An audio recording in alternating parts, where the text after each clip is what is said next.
Всем привет, с вами канал Как Приготовить. Сегодня мы будем жарить лодочки из яиц и сосиски. Для начала смазываем сковородку подсолнечным маслом, высыпаем наши овощи, обжариваем, перемешивая. Сосиску надрезаем вдоль, но не до конца.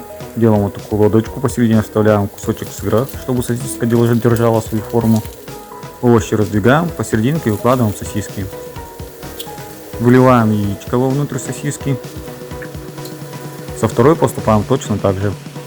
Солим, перчим, накрываем крышкой, жарим до готовности. Вот такое вот блюдо получилось. Выкладываем все на тарелочку, с краю сыплем овощи. Блюдо готово. Всем приятного аппетита!